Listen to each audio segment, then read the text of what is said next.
Buenos días, hermanos. Vamos a empezar nuestra misa. Esperamos a nuestro cantor que entone el canto de entrada.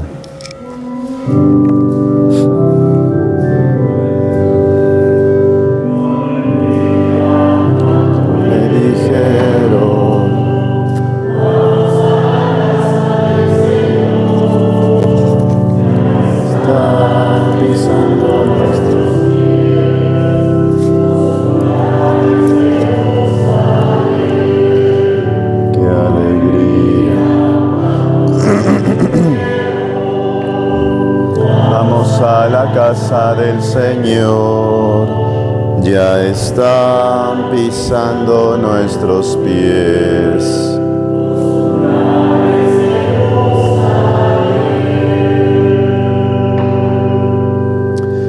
En el nombre del Padre, y del Hijo, y del Espíritu Santo, la gracia y la paz de parte de Dios nuestro Padre y de Jesucristo el Señor esté con todos ustedes.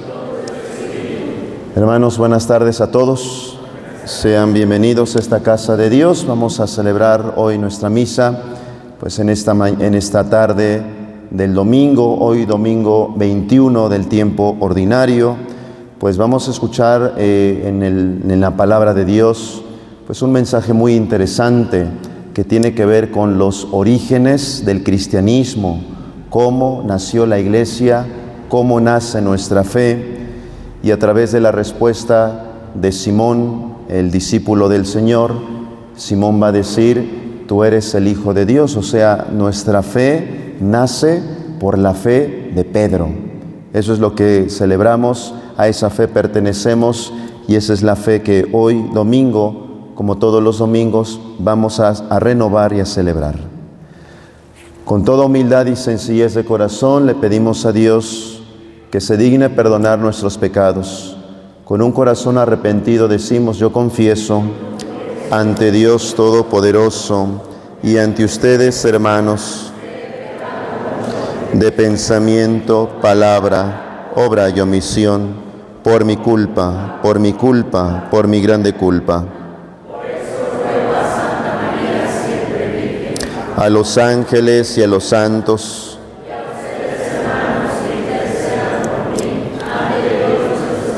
Dios Todopoderoso tenga misericordia de nosotros, perdone nuestros pecados y nos lleve a la vida eterna. Amén.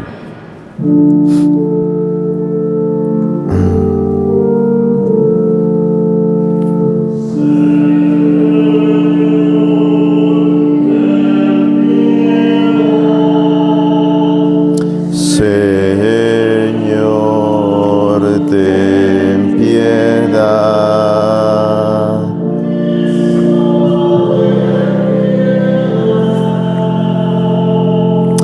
Cristo, ten piedad. Señor, ten piedad.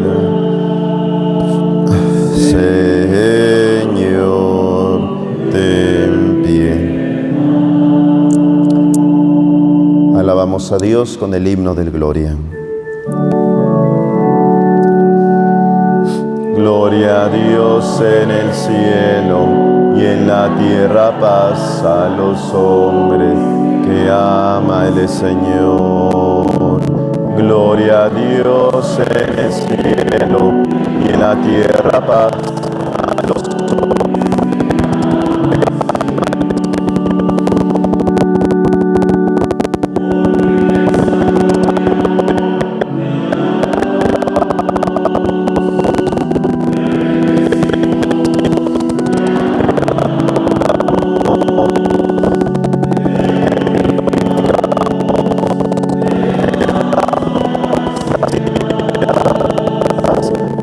Gloria a Dios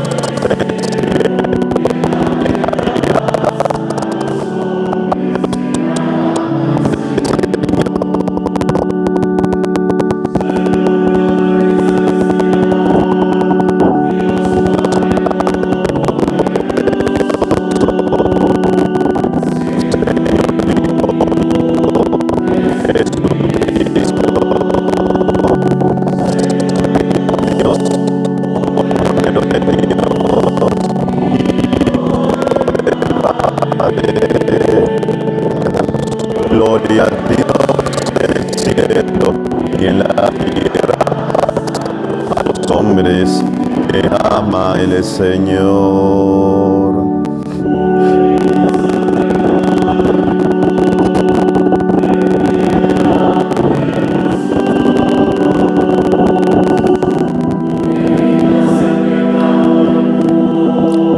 Atiende a nuestras súplicas,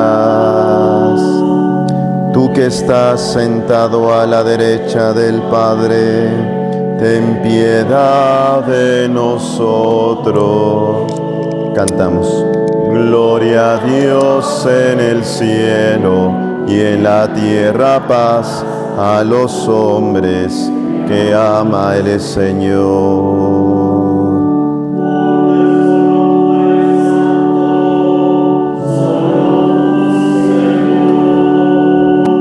Solo tú, Altísimo Jesucristo, con el Espíritu Santo, en la gloria de Dios Padre. Cantamos. Gloria a Dios en el cielo y en la tierra paz a los hombres que ama el Señor. Amén. Oremos. Señor Dios, que unes en un mismo sentir los corazones de tus fieles, impulsa a tu pueblo a amar lo que mandas y a desear lo que prometes, para que en medio de la inestabilidad de este mundo estén firmemente anclados nuestros corazones donde se halla la verdadera felicidad. Esto te lo pedimos por Jesucristo, nuestro Señor. Amén. Tomen asiento, vamos a escuchar atentos la palabra de Dios. En la historia, Dios escoge a su servidor Eliasín. Todas las palabras de este pasaje tienen su importancia. El siervo será revestido por Dios con la túnica, ceñido con la banda y se le dará los poderes. Escuchemos. Lectura del libro del profeta Isaías. Esto dice el Señor a Sebna, mayordomo del palacio: Te echaré de tu puesto y te destituiré de tu cargo. Aquel mismo día llamaré a mi siervo, a Eliasín, el hijo del Hilcías.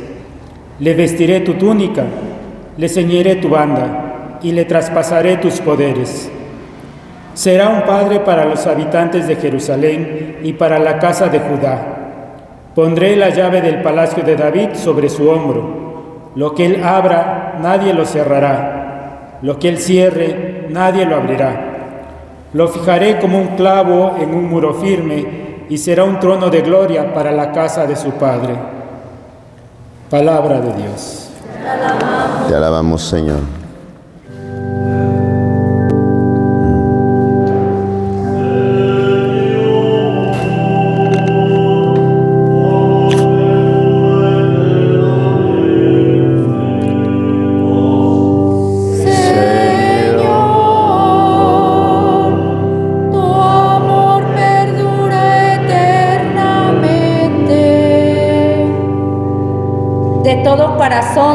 Te damos gracias, Señor, porque escuchaste nuestros ruegos.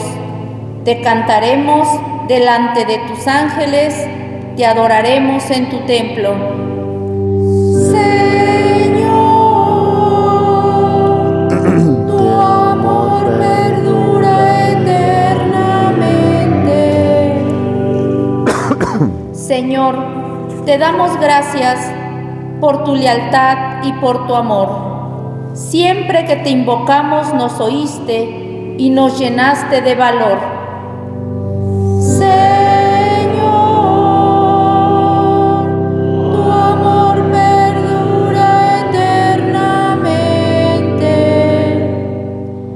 Se complace el Señor en los humildes y rechaza al engreído. Señor, tu amor perdura eternamente. Obra tuya soy. No me abandones. Señor, tu amor perdura eternamente. En la carta se nos ofrece un bellísimo modelo de acción de gracias. A pesar de que el pecado pueda abordarnos, está Cristo que libera, renueva y nos manifiesta el absoluto amor. Él se nos ha manifestado a profundidad. Escuchemos. Lectura de la carta del apóstol San Pablo a los romanos. Qué inmensa y rica es la sabiduría y la ciencia de Dios. Qué impenetrables son sus designios e incomprensibles sus caminos. ¿Quién ha conocido jamás el pensamiento del Señor o ha llegado a ser su consejero? ¿Quién ha podido darle algo primero para que Dios se lo tenga que pagar? En efecto, todo proviene de Dios, todo ha sido hecho por Él y todo está orientado hacia Él. A Él la gloria por los siglos de los siglos. Amén. Palabra de Dios. Te alabamos, Señor. En pie. Aleluya.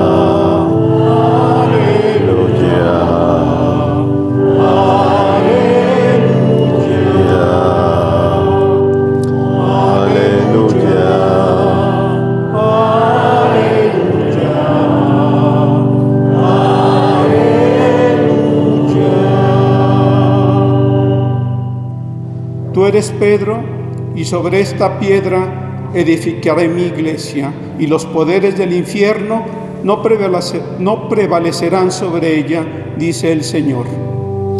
Aleluya, aleluya. Gracias.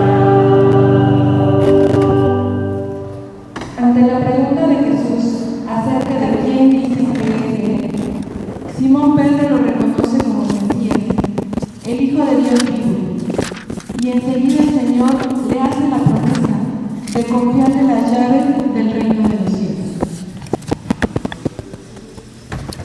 El Señor esté con ustedes. Del Santo Evangelio, según San Mateo. Gloria a ti, Señor Jesús. En aquel tiempo, cuando Jesús llegó a la región de Cesarea de Filipo, hizo esta pregunta a sus discípulos: ¿quién dice la gente que es el Hijo del Hombre? Y entonces ellos le respondieron: unos dicen que eres Juan Bautista, otros que Elías, otros que Jeremías o alguno de los profetas. Y luego les preguntó: ¿y ustedes quién dicen que soy yo? Simón Pedro tomó la palabra y dijo: tú eres el Mesías, el Hijo del Dios vivo. Y entonces Jesús le dijo: dichoso tú, Simón, hijo de Juan, porque esto no te lo ha revelado ningún hombre, sino mi Padre que está en los cielos. Y yo te digo a ti que tú eres Pedro, y sobre esta piedra edificaré mi iglesia. Los poderes del infierno no prevalecerán sobre ella. Yo te daré las llaves del reino de los cielos. Todo lo que ates en la tierra quedará atado en el cielo, y todo lo que desates en la tierra quedará desatado en el cielo.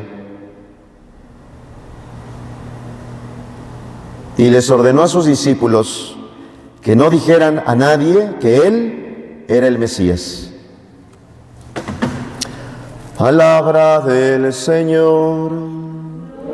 Gloria a ti, Señor Jesús. Tomen asiento un momentito. Gracias. Hermanos, ¿qué tal? Buenas tardes a todos. Bueno, pues, miren, hoy hemos escuchado un texto del Evangelio muy interesante porque tiene que ver con los orígenes de la iglesia. Jesús hace una pregunta: ¿quién dice la gente que soy yo? Jesús quiere saber qué dice la gente sobre él, cuál es la vox populi, cuál es el sentir de la gente, el sensus fidei se llama en la iglesia. ¿Cuál es el sentir de la gente sobre Jesús? Y bueno, pues el sentir de la gente, hermanos, se estanca en las meras opiniones.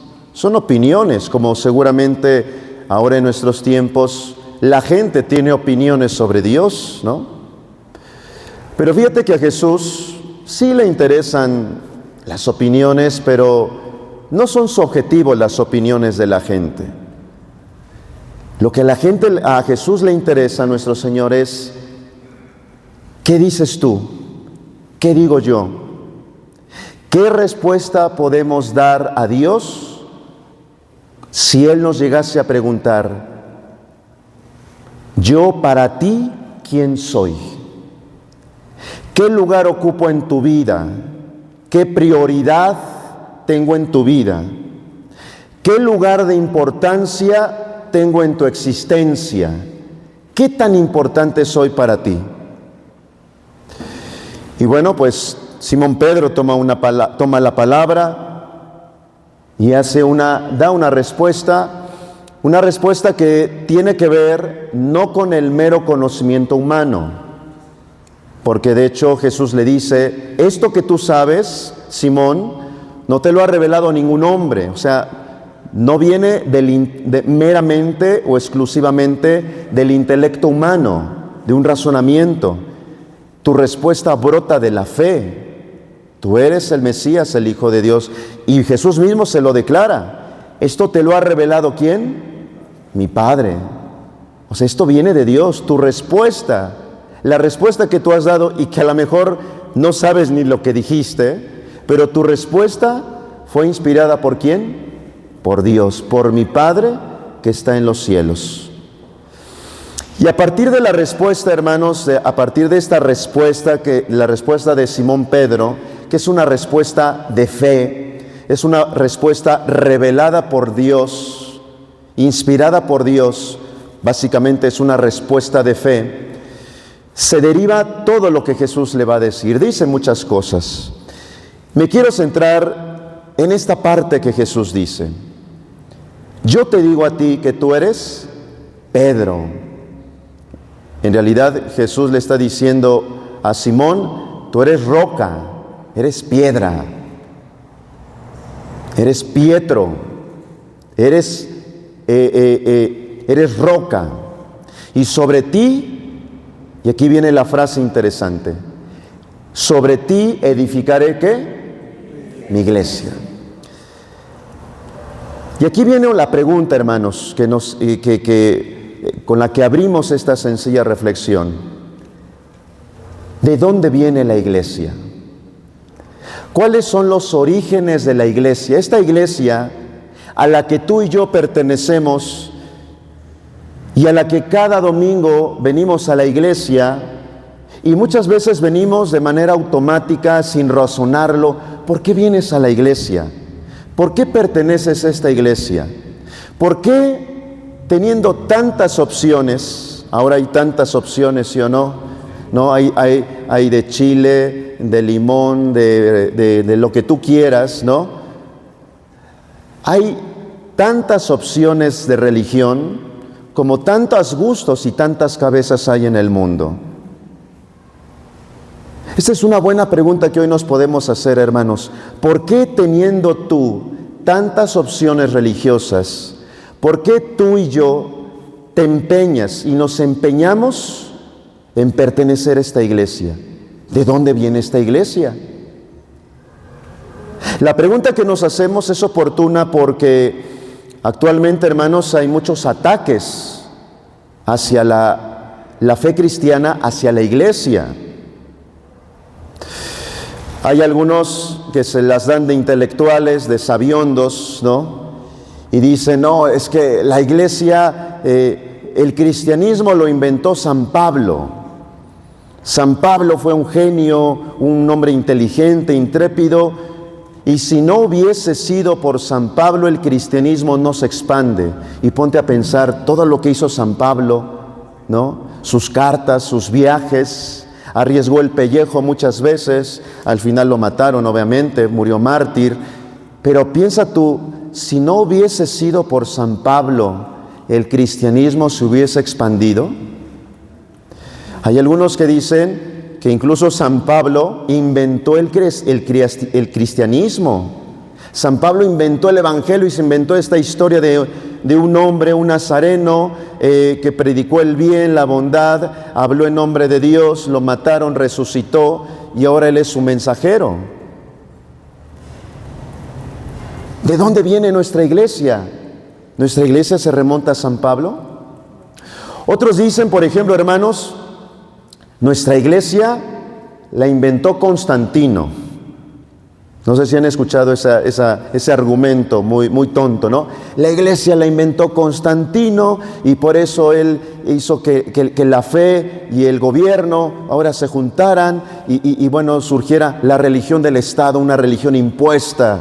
Y por eso esa religión en América nos la han venido a imponer, ¿no? La leyenda negra de la religión, ¿no? La leyenda negra. Entonces la iglesia y el cristianismo viene de Constantino.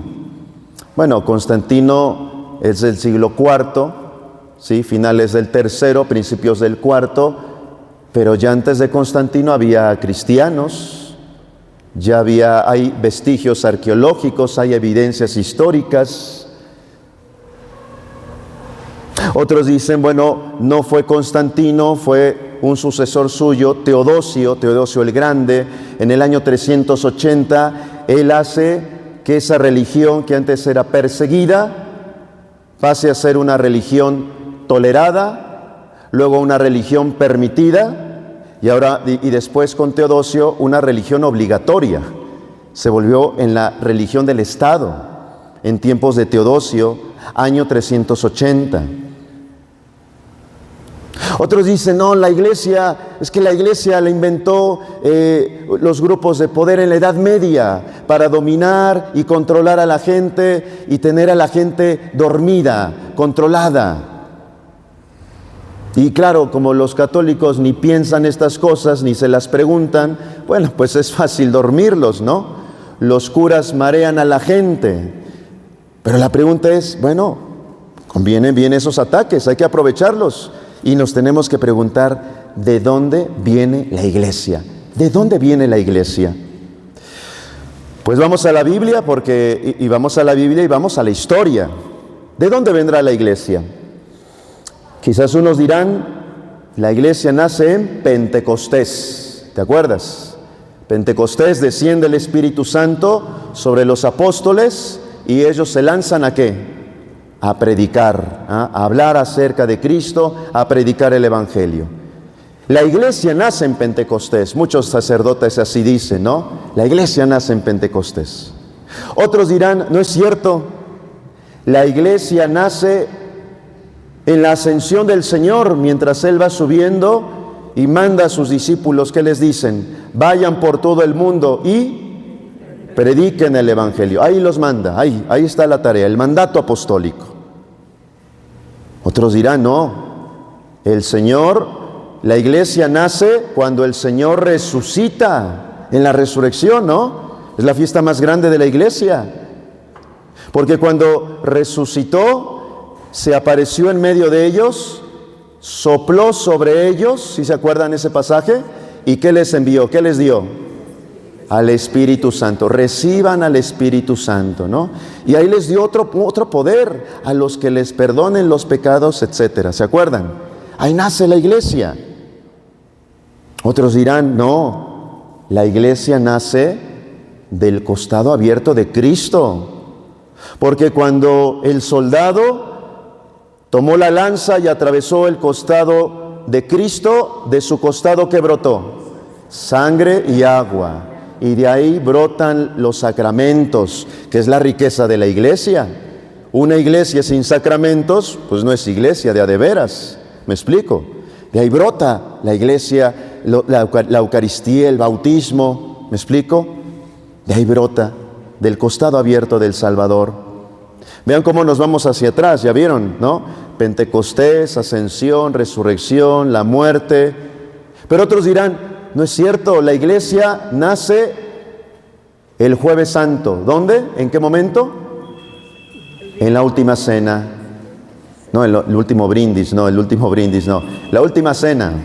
La última cena del Señor, ¿sí? Donde el Señor instituye la Eucaristía y les dice a sus amigos, los discípulos: tomen y coman, toman y beban, hagan esto en memoria mía.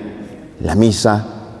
Y instituye también el sacerdocio. ¿Quién va a hacer la misa? Sino sus sacerdotes, ¿no? Los que van a continuar lo que Él empezó. Otros dirán: no es cierto, la iglesia nace cuando Cristo llama a sus discípulos, ¿te acuerdas? El llamado de los primeros discípulos. ¿A quién llamó primero? A Andrés, luego a Pedro, luego a Santiago y a Juan. Y te acuerdas que les dijo: síganme, yo los haré pescadores ¿de qué? De hombres. Ahí nace la iglesia, ¿no? Cristo llama. Fíjate pues que hay muchos momentos que podemos decir: aquí nace la iglesia, pero en ningún momento de estos se menciona la palabra iglesia. ¿Sabes dónde podemos decir que ya está depositada una primera semilla de la iglesia? ¿Sabes cuándo y sabes en dónde? En el pasaje que hoy hemos escuchado. Porque Cristo hoy habla de una iglesia. De hecho, no una iglesia, no la iglesia. Cristo habla de mi iglesia. Es importante este pronombre, mi iglesia. No es la iglesia, no es una iglesia, no es nuestra iglesia. ¿La iglesia de quién es? De Cristo Jesús. Por eso dice, mi iglesia. Yo no sé, y no lo creo. Yo no sé si Cristo habrá pensado en una iglesia como la que hoy tenemos.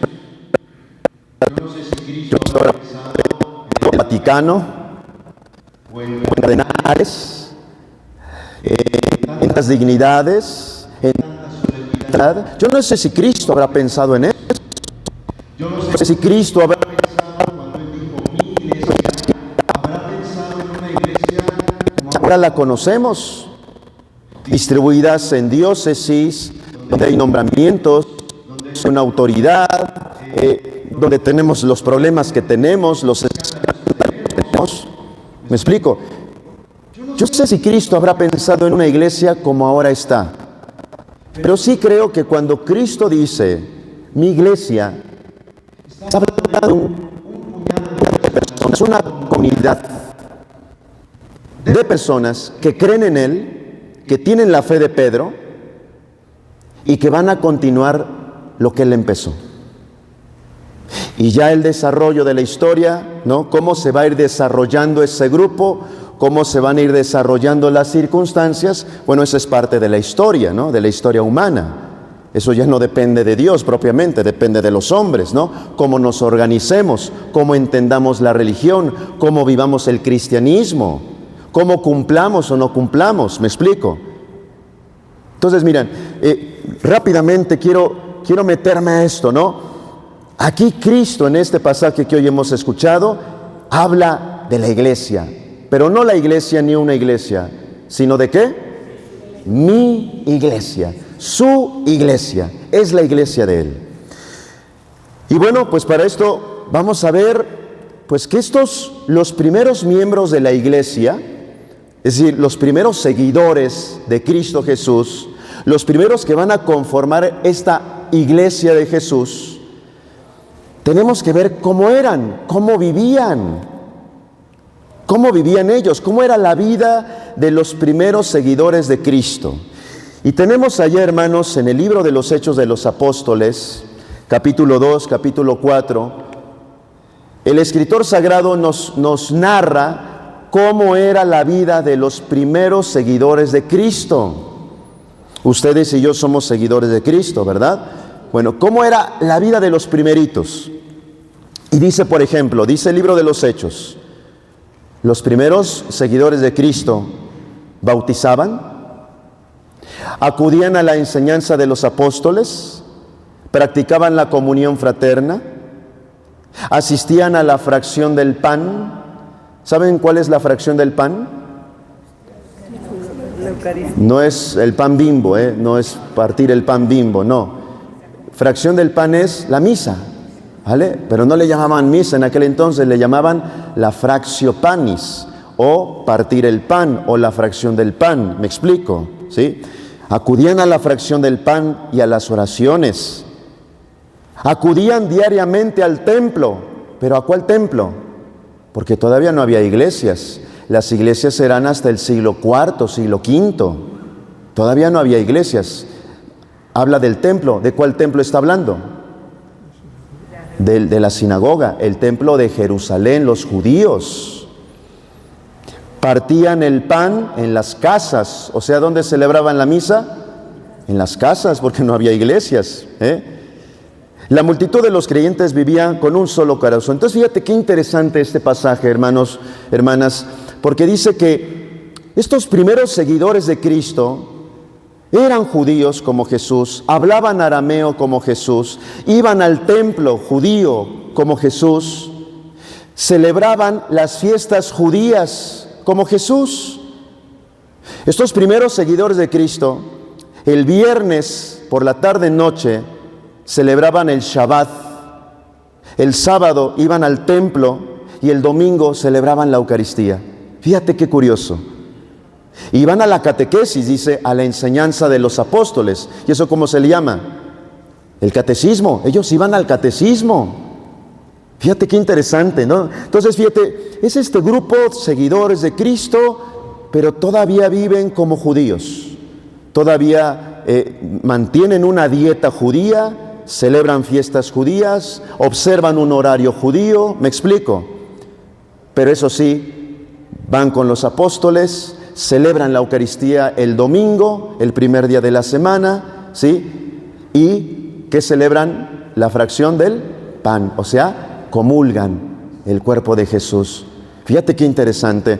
Y poco a poco, entonces, fíjate, la situación, la vida de los primeros cristianos, de los primeros seguidores de Cristo, todavía no les llamamos cristianos. La vida de los primeros seguidores de Cristo es así, entre judíos y cristianos. Todavía no hay propiamente una diferenciación. Pero ¿qué va a suceder? Va a suceder una ruptura. Va a haber acontecimientos, ciertos acontecimientos que van a hacer que los cristianos se tengan que separar del judaísmo. Es decir, yo seguidor de Cristo ya no voy a ir al templo. Yo seguidor de Cristo ya no voy a vivir como judío, sino como dirá Pablo, como una nueva criatura.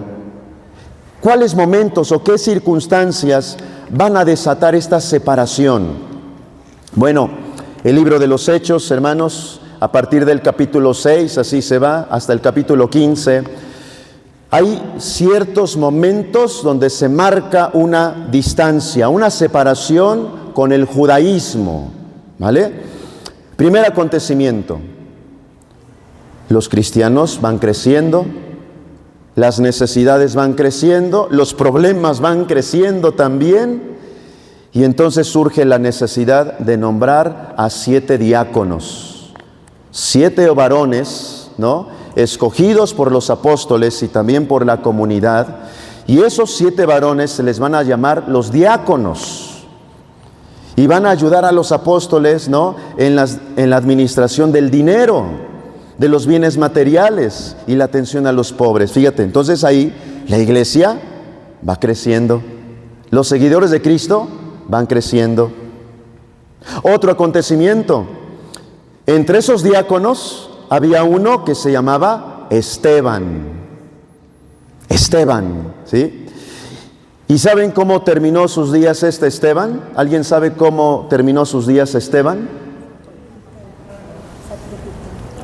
Nadie sabe. Lo apedrearon, exactamente, murió apedreado. Y dice el libro de los Hechos que tras la muerte de Esteban se desató una violenta persecución y muchos cristianos que vivían en Jerusalén tuvieron que escapar. Ese marca otro hecho, ¿no?, donde ya los cristianos o los seguidores de Cristo están siendo perseguidos.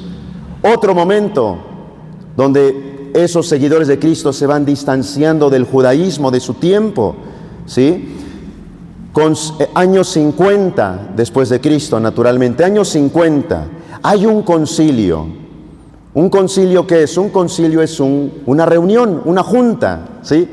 Y los concilios en la iglesia, hermanos, se realizan o se convocan para arreglar un problema. Tenemos un problema, convoca un concilio. Bueno, pues fíjense que en tiempos de los apóstoles se celebró el primer concilio de la iglesia. ¿Sabes cómo se llama o dónde se celebró ese concilio, el primer concilio de la iglesia? No, se fue en el 325, les he dicho años 50. Concilio de Jerusalén. ¿Y cuál es el problema? Bueno, a ver, tenemos muchos cristianos que son judíos, pero también ya hay cristianos que son paganos, que no son judíos. Estos paganos, por ejemplo, esos paganos no observan dietas, no celebran fiestas judías, no realizan la circuncisión, los paganos no la realizan y los judíos sí la tienen que realizar. La pregunta es, ¿estos cristianos que vienen del paganismo, los obligamos a ser judíos o no los obligamos? Ese es el problema que van a debatir. Y entonces miren, eso se pone bien interesante, se los cuento como chisme, porque se ve que les gusta el chisme.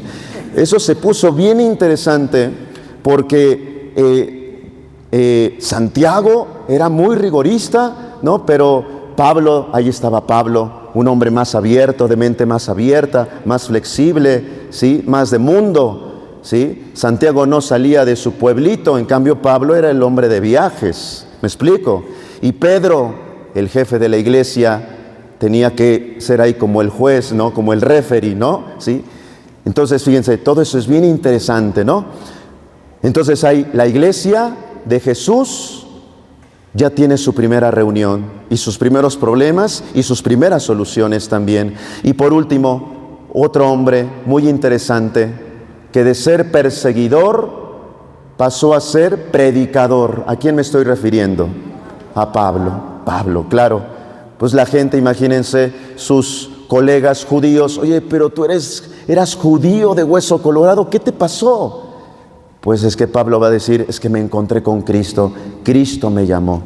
Y eso va a marcar más distancia, ¿me explico? Pero bueno, ¿cuál es, digamos, la gota que derrama el vaso y que dice, estos seguidores de Cristo ya no son judíos?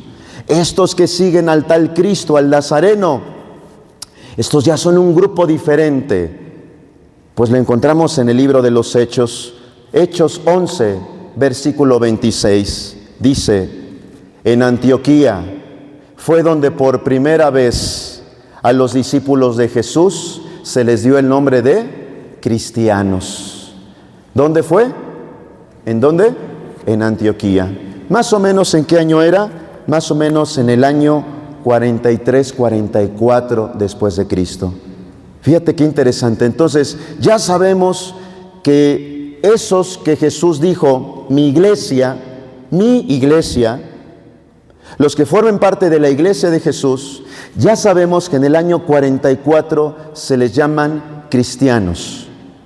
Y sabemos más o menos también que por el año 50 ya habían nombrado diáconos, ya había muertos, había mártires cristianos, ya había persecuciones contra esos cristianos, ya habían tenido su primer concilio y ya tenían un gran predicador que se llamaba Pablo, Saulo de Tarso, llamado San Pablo, ¿sí? Fíjate qué bonito.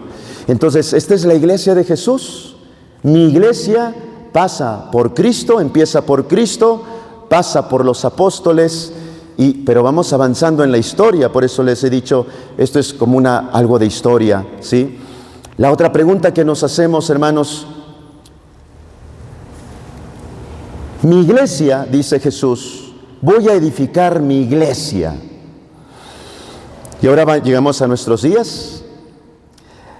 Y yo les hago esta pregunta, hermanos. ¿La iglesia de Jesús es la iglesia católica? O se los pongo de otro modo. ¿La iglesia católica actual refleja los ideales de Jesús, refleja el espíritu de los apóstoles. La Iglesia católica, con todo y sus escándalos y sus vergüenzas y sus metidas de pata y sus errores y sus pecados, la Iglesia católica es la Iglesia de Jesús. Es una pregunta muy fuerte, hermanos, porque miren, los protestantes, ¿qué dicen? Seguramente se habrán enterado ustedes de una nota a inicios, finales de junio, principios de julio. Un grupo en la Iglesia católica llamado la Fraternidad de San Pío X, si lo ubican, ¿sí?, fueron excomulgados por el Papa, los llamados tradicionalistas. Pues fíjense que esos tradicionalistas, ¿no?, los que hacen la misa tridentina, la misa en latín, ellos dicen que la Iglesia católica ya no es la Iglesia de Cristo y que ellos, los tradicionalistas, los de la Fraternidad, esos que excomulgaron, ellos son los que conservan la Iglesia de Cristo ideal. ¿Ustedes qué dicen? En ellos, bien interesante, en ellos, se los cuento, se ve que reitero, como chismecito eclesiástico, ¿sí? En ellos, en estos tradicionalistas, hay uno que se llama sedevacantistas. Ellos añoran la iglesia de antes, la iglesia donde todo era latín, donde el canto gregoriano, ¿sí?, no salían con su guitarrita, los coritos, y no salen con su guitarrita, antes era el órgano, ¿no? Las mujeres iban con su velo, y se sentaban, ¿se acuerdan?, las personas mayores, ¿no? Varones de una fila, mujeres en otra fila. Bueno, hay gente que añora esa misa, esos tiempos antiguos, donde no se nos metían los borrachos, ahora se nos meten hasta los perros a las iglesias. Bueno, pero es esto, y dicen, es que el Concilio Vaticano II fue lo que vino a dar al traste a esa iglesia que nosotros añoramos. Y los sedevacantistas dicen, la sede de Pedro está vacante. ¿Desde cuándo? Desde los 60s. Y entonces vienen a decir algo muy fuerte, que la sede de Pedro está vacante desde los 60s. ¿Y eso qué significa? Pues que desde Juan 23 no ha habido papa. Desde Juan 23 no ha habido papa. Juan 23, Paulo VI, Juan Pablo I, Juan Pablo II, Benedicto XVI, Papa Francisco y ahora Papa León son papas impostores, son papas falsos, papas que han traicionado la Iglesia de Cristo, sus ideales, por todas las locuras que ustedes a veces ven, hermanos, en la liturgia, en las predicaciones, ¿no? En la explicación de la Biblia, de los misterios divinos, ¿sí? Por tantas locuras y metidas de pata que ustedes ven en nosotros sacerdotes, dicen, bueno, la iglesia se acabó en los 60s, la sede de Pedro está vacante. Los papas, desde Juan 23 a la fecha, no son auténticos papas. Y eso es algo muy grave, hermanos, porque esos papas nombran a obispos. Esos obispos ordenan ¿a quién? A sacerdotes. Los sacerdotes, ¿qué celebramos? La misa, los sacramentos. ¿Y ustedes qué comulgan? Lo que nosotros celebramos. Si esos papas son falsos, los obispos que ellos ordenen son falsos. Y los sacerdotes que esos obispos ordenen serían falsos, y los sacramentos que nosotros celebraríamos serían falsos, inválidos, y las comuniones que ustedes harían, ¿qué serían? Fíjense, o sea, me explico, o sea, les hago toda esta cadenita para que veamos que llegar a aseverar esas cosas trae consecuencias terribles para la fe.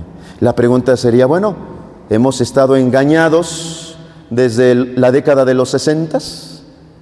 Desde la década de los 60 ya no hay auténtico sacerdocio. Entonces miren, bueno, vamos a la historia de la iglesia y vamos a una etapa de la iglesia muy bonita que son los padres de la iglesia. A ver, pregunta antes de que siga, ¿saben ustedes qué son los padres de la iglesia? No se amontonen, a ver, ¿qué son los padres de la iglesia? No vayan a decir, pues sí, son los padrecitos que están en catedral, se están comiendo sus churros ahí, esos son los padres de la iglesia. No. ¿Qué son los padres de la iglesia, hermanos? Los padres de la iglesia son los discípulos de los apóstoles. ¿Sí? Es decir, cuando el Señor manda a sus apóstoles, los manda a predicar, vayan y prediquen, ¿ok? Y ellos van a predicar a todo mundo, ¿sí? Al mundo conocido. Y entonces cada apóstol, hermanos, se toma muy en serio su tarea y empiezan a predicar, y cada apóstol va creando su propia comunidad, sus propios alumnos, sus propios discípulos. Seguramente a San Pedro le preguntarán, oye, cuéntanos cómo esa vez que Cristo te regañó, que te llamó Satanás, cuéntanos, ¿no? Cuéntanos el chisme, ¿no? Y Pedro les contaba, ¿no? Yo que comí con el Señor, conviví con Él, hablé con Él, ¿me explico? Yo vi sus milagros, ¿sí? Seguramente le habrán dicho a Felipe, cuéntanos esa vez que el Señor te regañó porque tú le dijiste, muéstranos al Padre, a ver, cuéntanos esa historia, ¿no? Y Felipe contaba, ¿me explico? ¿Sí? Y así cada uno de los apóstoles contaba sus anécdotas y contaba sus vivencias, ¿sí? Cada apóstol fue creando su propio grupo. Bueno, los apóstoles, como sabemos, ¿cómo terminaron sus días? ¿Murieron de viejitos en su cama? ¿Cómo murieron? Casi todos mártires, excepto San Juan, pero todos fueron mártires, murieron. Bueno, ellos murieron, pero dejaron su escuela. Esos discípulos de los apóstoles son los padres de la iglesia. Y miren, les voy a contar tres chismecitos bíblicos, porque veo que les gusta mucho el chisme, ¿sí? Entonces, chismecitos bíblicos de los padres de la iglesia, porque estos padres de la iglesia son los que van a continuar la labor de los apóstoles, ¿sí? Cristo la empezó, los apóstoles lo secundan y los padres de la iglesia van a continuar esa obra. Les cuento de un padre de la iglesia rápidamente. Un padre de la iglesia, Clemente de Roma, fue martirizado en el año 97. Fíjate que San Clemente fue el cuarto obispo de Roma. ¿Y el obispo de Roma qué es? Es el papa. O sea, Clemente era el cuarto papa en la iglesia. Clemente fue compañero de viaje de San Pablo, conoció a San Pedro, y de hecho de San Pedro recibió la ordenación sacerdotal y fue ordenado obispo de Roma por el mismo San Pedro. Y entonces fíjate, en este chismecito que les voy a contar, ¿sí? Clemente era ya obispo de Roma, ¿sí? Acuérdate, ¿quién lo ordenó? San Pedro lo ordenó obispo, ¿sí? Fíjate qué maravilla, o sea, él conoció a los apóstoles, a Pedro, a Pablo, a Juan, ¿sí? Pues fíjate que en una ocasión, en Corinto, hubo un gran problema. Los cristianos en Corinto desconocieron a sus obispos y los corrieron. Fíjate, se parece como a veces a los pueblos aquí pasa, ¿no? Que corren al párroco. ¿Han escuchado en algún pueblo así? Que corren al párroco, ¿sí? Sí, pues fíjate que esos problemas no son nuevos. Fíjate, desde el siglo I ya existía. Entonces esos corintios, ¿no? Se les botó la canica y corrieron a todos sus obispos. Ya no les gustó, ¿sí? Y entonces ese problema llegó a oídos del Papa de aquel entonces, que era San Clemente de Roma. Llegó a sus oídos. Y entonces les escribió una carta, una larga carta, ¿sí? Una larga carta que se llama Carta a los Corintios.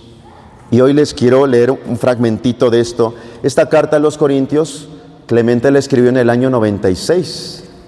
Dice Clemente, Nuestros apóstoles tuvieron conocimiento, por inspiración de nuestro Señor Jesucristo, que habría luchas por el cargo y el oficio del obispo. O sea, que los cristianos se pelearían por ser obispos. Pero eso no pasa en nuestros días, ¿verdad? Qué bueno que eso no pasa en el clero. No pasa esas cosas, ¿no? Y por esta misma razón, dice San Clemente, conociendo perfectamente lo que habría de suceder, instituyeron a los ya dichos, o sea, obispos. Y en adelante dieron reglas a los que después habían de sucederles, para que muriendo estos, otros varones probados continuasen su ministerio y desempeñasen su cargo. Entonces, para que no hubiese problemas, dice San Clemente, los apóstoles recibieron del Señor Jesús la orden de que hubiese obispos y que se dieran reglas para que nada de que yo quiero ser obispo. No, hay reglas en la iglesia, ¿sí? Y a la muerte de uno viene otro le sucede en el cargo. Creemos, pues, que se priva injustamente de sus cargos a los que fueron instituidos por los mismos apóstoles o por aquellos varones esclarecidos con el consentimiento de la iglesia entera. ¿De qué está hablando San Clemente? Está hablando de un tema importante en nuestro tiempo, lo que llamamos ahora sucesión apostólica. Un obispo es nombrado ¿por quién? Por otro obispo. Nosotros sacerdotes somos ordenados ¿por quién? Entonces fíjate que una iglesia auténtica, o por lo menos así sucedía en el siglo I, la iglesia no era de que yo voy a formar mi iglesia, no me gusta lo que dice esta iglesia, yo formo mi iglesia, como los protestantes, ¿no? ¿Sí? O sea, un señor que no sabe ni leer ni escribir, pero ya es pastor de la iglesia, ¿no? Iglesia, casa de Dios. Bueno, pero es que, ¿y a ti quién te nombró? La pregunta es esta, ¿no? ¿Y a ti quién te nombró? ¿Cuándo recibiste la ordenación sacerdotal? ¿Quién te dio la ordenación episcopal? ¿Quién te dio el nombramiento? ¿Me explico? Esos señores que son los pastores protestantes, ellos se nombran solitos, ¿no? Se les botó la canica, ¿no? Un día amanecieron con esa iniciativa y ya fundaron su iglesita, ¿no? Pues fíjate que no funciona así. Debe haber sucesión apostólica, y eso hay desde el siglo I, Clemente de Roma. Otro chismecito, siglo II, Ignacio de Antioquía. Este es mi favorito, Ignacio de Antioquía. Fíjate qué le pasó a Ignacio. Ignacio fue el tercer obispo de Antioquía. El primero fue San Pedro, el segundo fue uno que se llamaba Evodio. Madre Santísima, qué nombre, Evodio, pero así se llamaba. Y el tercero fue Ignacio, ¿vale? Ignacio de Antioquía. Fíjate que este Ignacio, estamos todavía en periodo de persecuciones cristianas, ¿sí? Las persecuciones se terminan en el siglo IV, pero estamos ahorita en el siglo II. Hay persecuciones, a Ignacio lo toman preso y lo llevan rumbo a Roma. Y él va a morir mártir. ¿Sabes cómo va a morir? Devorado por leones, despedazado por leones en un circo romano. Así, va a ser espectáculo para los paganos, ¿sí? De ahí de él se inspira un cantito que dice, habla sobre que somos pan molido en el trigo, ¿no? Y que formamos juntos el cuerpo del Señor. No me acuerdo del cantito, pero en él está inspirado este cantito que cantamos en la iglesia. Y entonces, camino a su martirio, camino a Roma, el navío donde lo llevan preso va haciendo paradas. Pues en cada parada, Ignacio escribe cartas. Y hay un librito, yo se lo recomiendo, ahí en internet, las 7 cartas de San Ignacio de Antioquía. Léanlas, hermanos, no tienen desperdicio. Y les voy a leer un cachito de una carta a la iglesia de Esmirna. ¿Qué dice? Fíjate, ¿cuál es el gran mérito de San Ignacio de Antioquía? San Ignacio es el primero que le llama a la iglesia de Jesús, ¿sabes cómo le llama? Le llama católica. Cuando ustedes les pregunten de dónde viene la palabra católica, pues viene de San Ignacio en el siglo II. Finales del siglo II. Dice San Ignacio de Antioquía, escucha. Sigan en todo al obispo, como Jesucristo siguió al Padre, y el presbiterio como a los apóstoles, y respeten a los diáconos como lo que son. Fíjate qué interesante, en tiempos de San Ignacio ya había obispos, presbíteros, diáconos, hay una jerarquía, ¿vale? Dice Ignacio, nadie haga al margen del obispo. Consideren la Eucaristía válida aquella que tiene lugar bajo el obispo o bajo uno a quien él le haya encomendado. Entonces, fíjate, la Eucaristía es válida la que hace el obispo y a quien el obispo se la encomienda. ¿Quién es el encargado de hacer la Eucaristía aquí? ¿Quién es? Pues yo, ¿verdad? ¿Y a mí quién me puso en este lugar? El obispo, ¿verdad? Sí. No crean que yo quise venir aquí, no, yo no quería, pero me trajeron, ¿sí? Me trajeron y por obediencia estoy aquí, ¿vale? O sea, lo que quiero decir es que hay alguien que te manda, que es el obispo. ¿Me explico? Dice, allí donde aparezca el obispo, allí debe estar el pueblo, tal como allí donde está Cristo Jesús, allí está la Iglesia católica. Esto es bien interesante. San Ignacio es el que le llama a la iglesia de Jesús, iglesia católica. Acuérdate, San Ignacio de Antioquía. ¿En qué siglo? Siglo II. Y entonces cuando platiques con un protestante, diles, papito, tú naciste en el siglo XVI. Naciste en el siglo XVI. Ignacio es del siglo II. Te ganó. Te ganó. Otro chismecito. Siglo III. Fíjense cómo vamos ya desde Jesús, los apóstoles, siglo I, siglo II, siglo III. ¿Sí? Otro chismecito, San Cipriano de Cartago. Cartago es una ciudad al norte de África. San Cipriano, un hombre, un tipazo, este es un crack, va a ser paisano de San Agustín, que San Agustín es un africano también, ¿vale? Y entonces fíjate, les platico el chisme. ¿Qué hay en el chisme?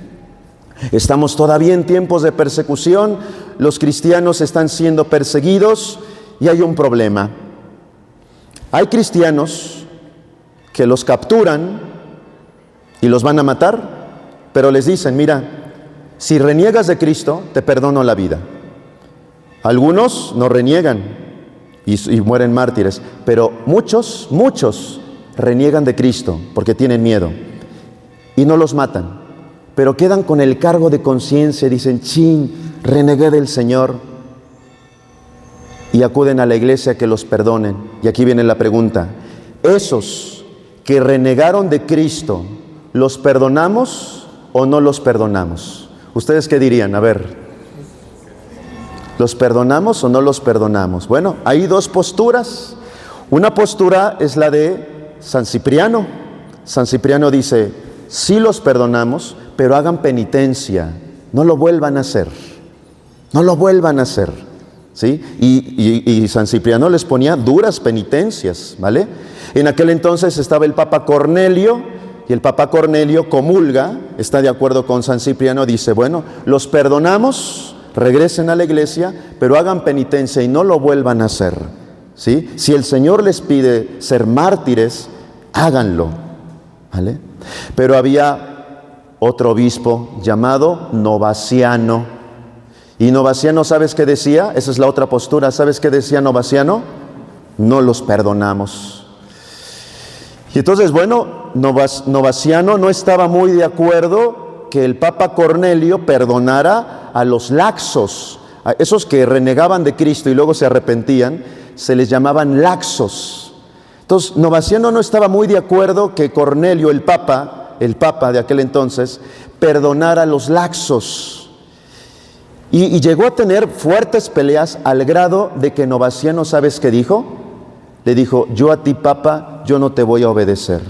Tú traicionas a la Iglesia de Cristo porque tú perdonas a los laxos. Y entonces Novaciano se separó de la Iglesia. Lo terrible no fue que se separara. ¿Sabes qué fue lo terrible? Que tras de sí Novaciano arrastró a muchísima gente. Y entonces hubo un cisma en el siglo III.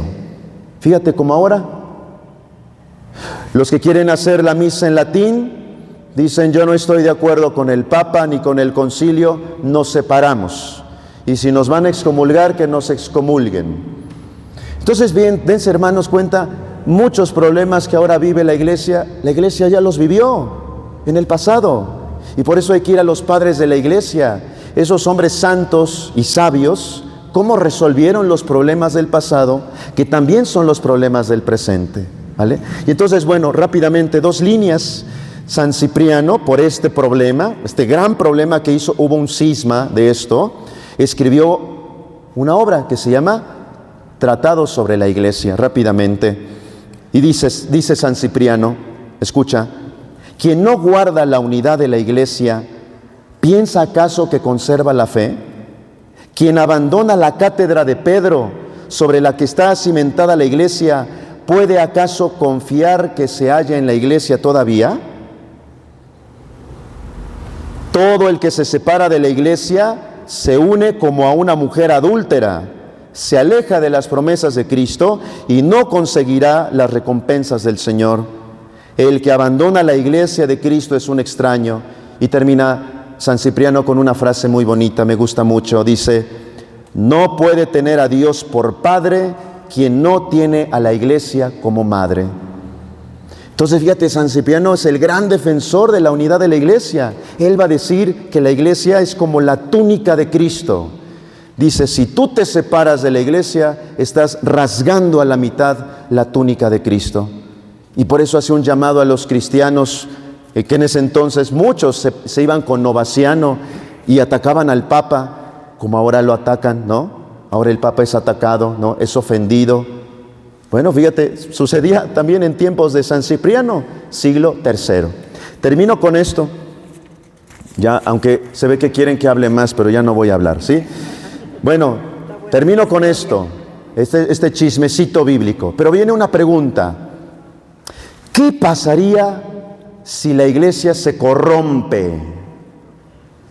¿Qué pasaría si la Iglesia en su jerarquía se corrompiera? ¿Qué pasaría? Fíjate que cuando estudiaba Derecho Canónico, los maestros nos animaban a hacer una tesis que nadie se atreve a hacerla porque es una tesis muy comprometedora, ¿no?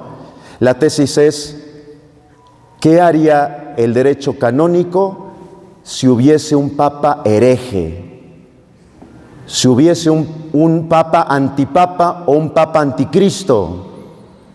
Si subiera un mal obispo, me explico, un mal hombre, a la cátedra de Pedro, y se supone que el Papa es la máxima autoridad, ¿qué haría la Iglesia? ¿Qué pasaría si la Iglesia se corrompe? Pues mira, yo no sé qué pasaría, pero yo te voy a decir que el Señor dio 3 promesas. 3 promesas al Papa Simón Pedro y al Papa de todos los siglos, a cualquier Papa.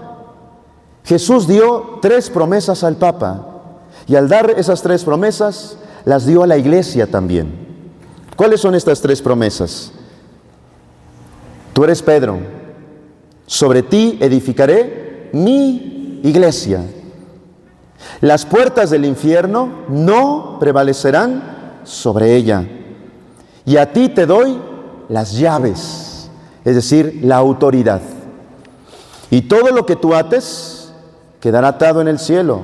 Lo que tú desates aquí quedará desatado en el cielo. Es una promesa, la promesa de la garantía de Jesús. Segunda promesa.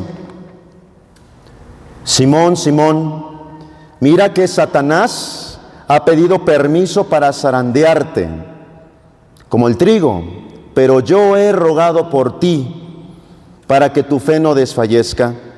Y tú, una vez convertido, confirma a tus hermanos. Entonces vemos ahí como el demonio, el maligno, quiere zarandear a Pedro, al Papa, ¿sí? Lo quiere zarandear, pero cuenta con el respaldo, la oración de Jesús, y por eso nosotros tenemos que orar siempre por el Papa, por los obispos, por los sacerdotes, ¿vale? Y termino con esta tercera promesa. Jesús les dijo, subiendo a los cielos: enséñenles a guardar todo cuanto yo les he mandado, y sepan que yo estaré con ustedes, ¿cuándo? Todos los días, hasta el fin del mundo. El Señor está con su iglesia, está en su iglesia, y Él lo prometió. Y lo que Él prometió no lo puede romper. Vamos pues a continuar nuestra misa, y pues que esta sencilla reflexión nos ayude a reafirmar por qué seguimos en la iglesia. Que así sea. Nos ponemos en pie. Les pregunto, hermanos, para renovar nuestra fe, ¿creen en Dios, Padre Todopoderoso, Creador del cielo y de la tierra? ¿Creen en Jesucristo, Hijo de Dios, Hijo de la Virgen María, muerto y resucitado por nosotros? ¿Creen en el Espíritu Santo, en la Santa Iglesia Católica, en la comunión de los santos, en el perdón de los pecados, en la resurrección de la carne y en la vida eterna? Decimos juntos, esta es nuestra fe. Esta es la fe de la Iglesia, que nos gloriamos de profesar en Jesucristo nuestro Señor. Presentemos nuestras peticiones, a cada una de ellas diremos: te rogamos, Señor. Por la Santa Iglesia, para que unida a la cruz de Cristo sea testimonio en el mundo de que solo en ella se encuentra la verdadera salvación. Oremos. Te rogamos. Por el Papa y todos los ministros del Evangelio, para que sostenidos por la oración y la caridad de los fieles, puedan cumplir eficazmente su servicio de amor. Oremos. Por todos los pueblos, para que se abran los unos a los otros en espíritu de colaboración y hagan posible una paz duradera. Oremos. Por los desahuciados, para que desaparezca toda barrera y obstáculo que impide o hace difícil su libre acceso al encuentro con los hermanos. Oremos. Te rogamos, Señor. Por los que hemos sido convocados por Dios a esta celebración, para que nos enseñe a ofrecer con libertad y con alegría nuestro culto espiritual. Oremos. Pedimos por las intenciones de ustedes y de los hermanos que se encomiendan a nuestras plegarias. Por Ana Mari Romero Márquez, María del Socorro Márquez, la familia Romero Márquez, Romero, por la vida matrimonial de Patricia Salazar y Valentina Aguilar, por Carmen Berlanga, Francisco Sánchez Díaz, Carlos Villegas por su salud, Yasmín y Bernardino, Marisol y Alonso, Jesús López, María Guadalupe Cortés y Vega, por su salud física y espiritual de todos estos hermanos, por Pedro Conde Cepeda, Miguel Conde, Lorena Andrea Conde, Salvadora Lorenza, Raquel Guadalupe, Reyes Rojas Vázquez, Angelina Rodríguez, por su salud, la familia García Sánchez, David Ortiz, por Edith Cárcamo Gómez, por su salud, Francisco Jair Cortés, Kevin Esteban Cortés, Jessica Luis, por las intenciones de Edith Leiva, Ramón Andrés Montiel, Mauricio de Gante, Dulce María Cortés, Guillermo Junior Soto, por la familia Conde Jiménez, la familia Morales Gutiérrez, por la pronta recuperación de todos nuestros hermanos enfermos. Pidamos por ellos y por todos nosotros. Roguemos al Señor. Y por nuestros difuntos, por su eterno descanso, por el eterno descanso de José Fernando Jiménez, Antonio Vélez Vázquez, Ángel Cepeda Pérez, Flavio César Rodríguez, Armando Barranco, María del Pilar Miranda, Rodrigo Hernández Ramírez, Héctor Pedro López, Manuel Hernández,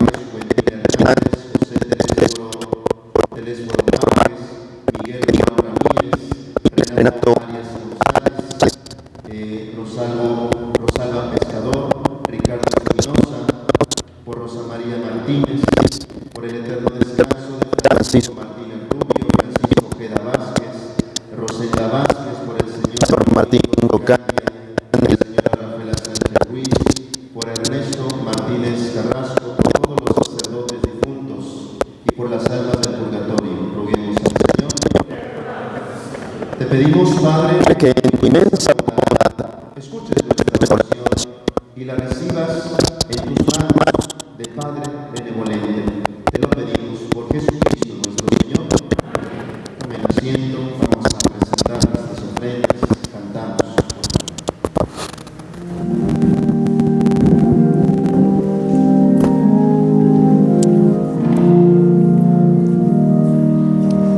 Gracias.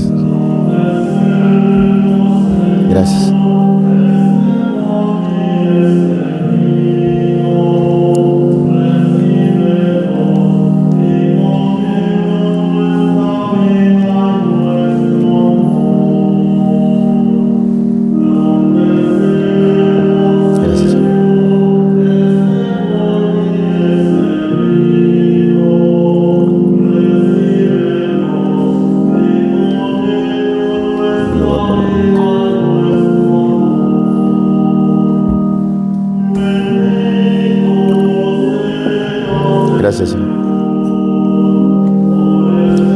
Benedictus per nobis enfermos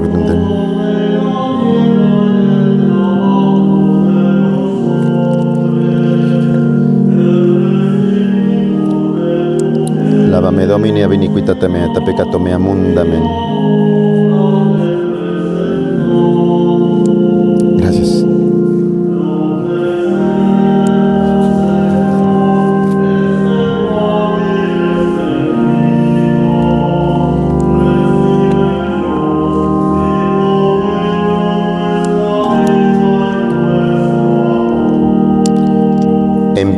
Orad, hermanos, para que este sacrificio que es mío y de ustedes sea agradable a Dios Padre Todopoderoso.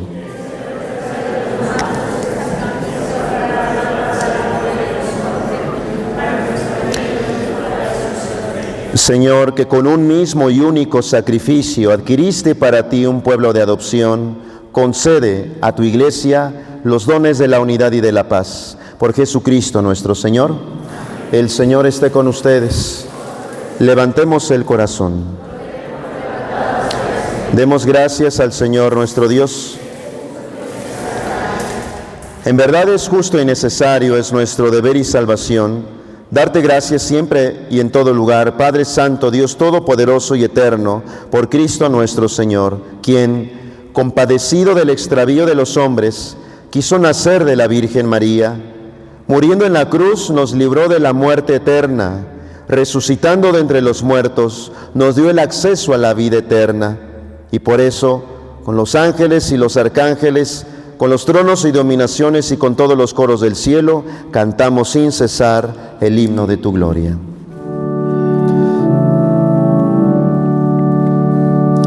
Santo, santo, santo, santo es el Señor. Santo es el Señor, Dios del universo.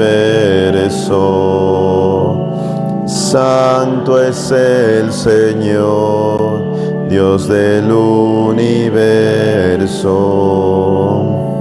Llenos están el cielo y la tierra de tu gloria. Hosana, Hosana, Hosana en el cielo. Hosana, Hosana.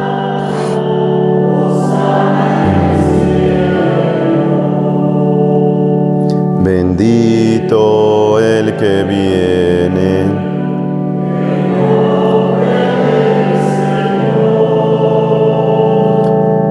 Hosana, Hosana, Hosana en el cielo.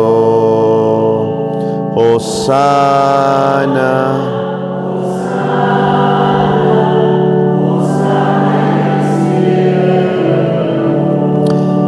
Santo eres en verdad, Señor, fuente de toda santidad. Por eso te pedimos que santifiques estos dones con la efusión de tu Espíritu, de manera que se conviertan para nosotros en el cuerpo y la sangre de Jesucristo nuestro Señor, el cual, Cuando iba a ser entregado a su pasión voluntariamente aceptada, tomó pan, dándote gracias, lo partió y lo dio a sus discípulos, diciendo: tomen y coman todos de él, porque esto es mi cuerpo, que será entregado por ustedes.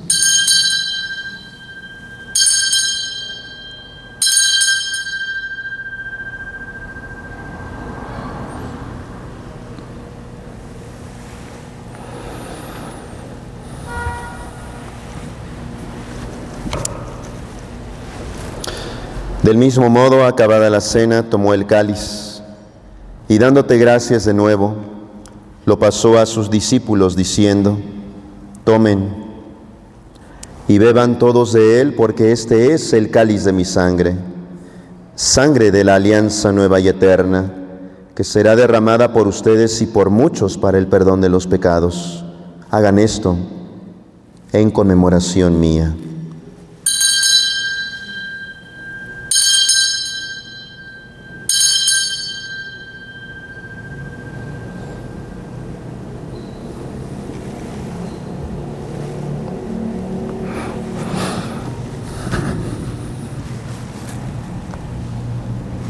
Este es el sacramento de nuestra fe. Anunciamos tu muerte, proclamamos tu resurrección. Así pues, Padre, al celebrar ahora el memorial de la muerte y resurrección de tu Hijo, te ofrecemos el pan de vida y el cáliz de salvación y te damos gracias, porque nos haces dignos de servirte en tu presencia. Te pedimos humildemente que el Espíritu Santo congregue en la unidad a cuantos participamos del cuerpo y la sangre de Cristo. Acuérdate, Señor, de tu iglesia extendida por toda la tierra y reunida aquí en el domingo, y en que Cristo ha vencido a la muerte y nos ha hecho partícipes de su vida inmortal. Y con el Papa León, con nuestro obispo Víctor y todos los pastores que cuidan de tu pueblo, llévala a su perfección por la caridad. Acuérdate también de nuestros hermanos que se durmieron en la esperanza de la resurrección, y de todos los que han muerto en tu misericordia. Admítelos a contemplar la luz de tu rostro. Ten misericordia de todos nosotros. Y así con María, la Virgen, Madre de Dios, su esposo San José, los apóstoles, San Joaquín y Santa Ana, y cuantos vivieron en tu amistad a través de los tiempos, merezcamos por tu Hijo Jesucristo compartir la vida eterna y cantar tus alabanzas. Por Cristo, con Él y en Él. A ti, Dios Padre omnipotente, en la unidad del Espíritu Santo, todo honor y toda gloria por los siglos de los siglos. Fieles a la recomendación de nuestro Salvador y siguiendo su divina enseñanza, nos atrevemos a decir: Padre nuestro, que estás en el cielo, santificado sea tu nombre. Venga a nosotros tu reino. Hágase tu voluntad en la tierra como en el cielo. Danos hoy nuestro pan de cada día. Perdona nuestras ofensas. No nos dejes caer en tentación. Líbranos de todos los males, Señor, y concédenos la paz en nuestros días, para que, ayudados por tu misericordia, vivamos siempre libres de pecado y protegidos de toda perturbación, mientras esperamos la gloriosa venida de nuestro Salvador Jesucristo. Tuyo es el reino, tuyo el poder y la gloria. Señor Jesucristo, que dijiste a tus apóstoles: la paz les dejo, mi paz les doy. No tengas en cuenta nuestros pecados, sino la fe de tu iglesia, y conforme a tu palabra, concédele la paz y la unidad. Tú que vives y reinas por los siglos de los siglos, que la paz de Jesús esté con ustedes. Como familia de Dios, intercambiamos un signo de paz. La paz de Cristo con ustedes. La paz de Cristo.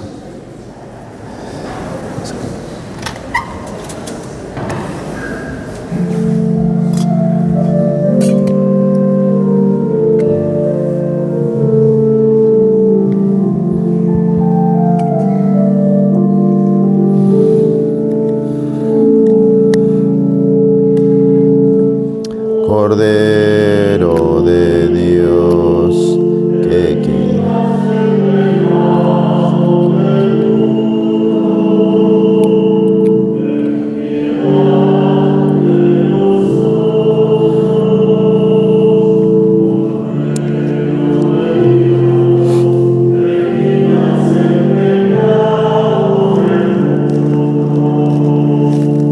ten piedad.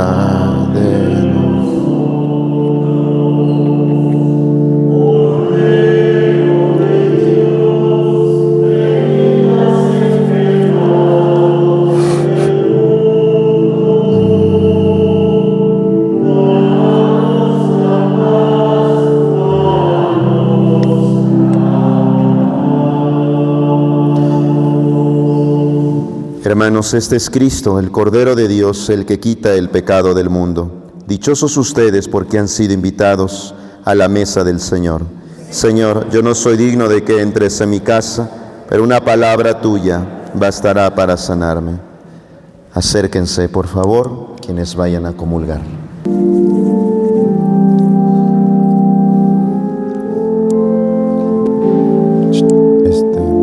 ¿Va a comulgar?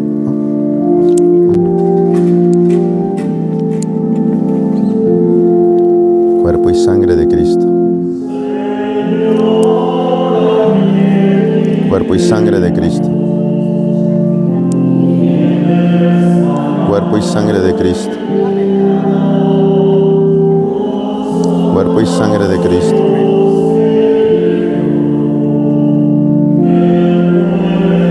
Cuerpo y sangre de Cristo. Cuerpo y sangre de Cristo. Cuerpo y sangre de Cristo.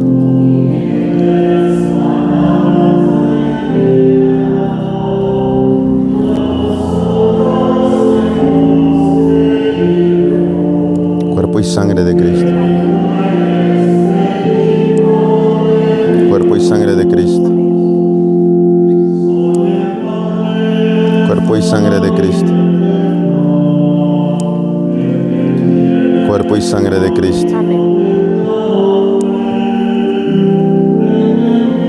Cuerpo y sangre de Cristo. Cuerpo y sangre de Cristo. Cuerpo y sangre de Cristo.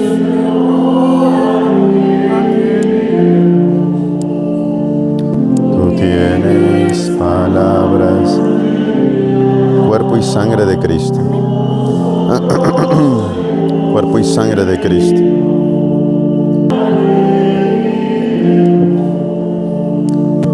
Tú tienes cuerpo y sangre de Cristo. Cuerpo y sangre de Cristo. Cuerpo y sangre de Cristo. Cuerpo y sangre de Cristo. Cuerpo y sangre de Cristo. Sino la voluntad del Padre. Cuerpo y sangre de Cristo. Al mundo. Cuerpo y sangre de Cristo.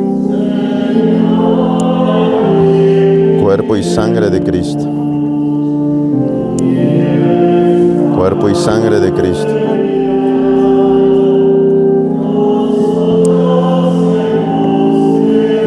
Cuerpo y sangre de Cristo.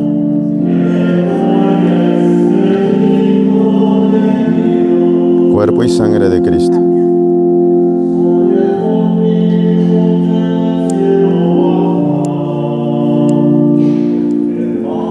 Cuerpo y sangre de Cristo. Cuerpo y sangre de Cristo. Cuerpo y sangre de Cristo.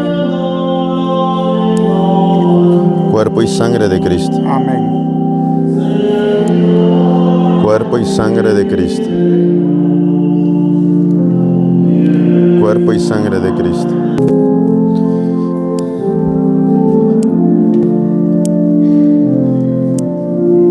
Gracias, hijos.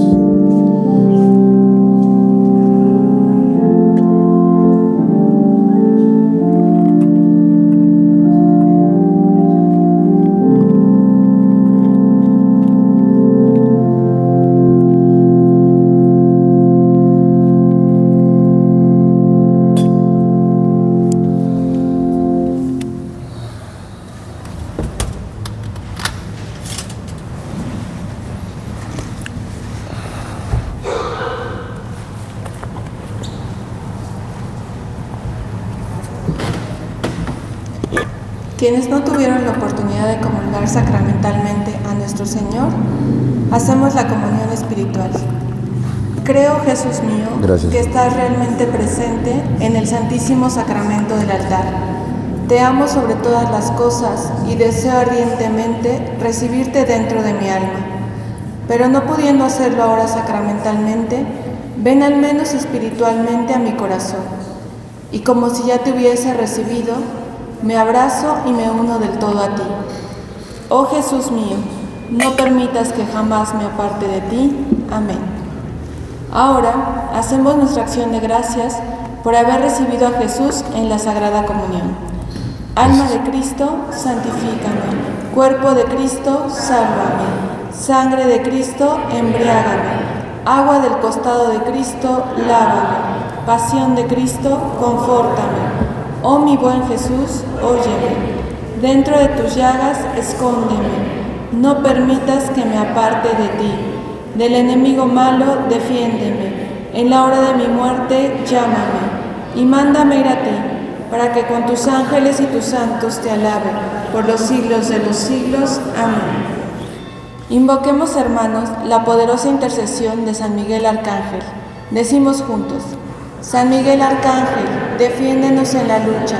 Sé nuestro amparo contra la perversidad y acechanzas del demonio. Que Dios manifieste sobre él su poder. Es nuestra humilde súplica. Y tú, oh príncipe de la milicia celestial, con el poder que Dios te ha conferido, arroja al infierno a Satanás y a los demás espíritus malignos que vagan por el mundo para la perdición de las almas. Amén. Por último, le pedimos a Jesús, buen pastor, se digne conceder abundantes vocaciones para su iglesia. Oh Jesús, pastor eterno de las almas, dígnate mirar con ojos de misericordia a esta porción de tu grey amada. Señor, gemimos en gran necesidad. Danos vocaciones laicales, religiosas y sacerdotales santas. Te lo pedimos por la Inmaculada Virgen María de Guadalupe, tu dulce y santa madre. Oh Jesús, danos vocaciones para tu iglesia, según tu corazón. Amén. Bueno, vamos a terminar, nos ponemos en pie. Oremos. Te pedimos, Señor, que la obra salvadora de tu misericordia fructifique plenamente en nosotros y haz que, con la ayuda continua de tu gracia, de tal manera tendamos a la perfección que podamos siempre agradarte en todo. Por Jesucristo nuestro Señor. El Señor esté con ustedes. Y la bendición de Dios Todopoderoso, Padre, Hijo y Espíritu Santo, descienda sobre ustedes y permanezca para siempre. Dulce Madre, no te alejes, tu vista de mí no apartes.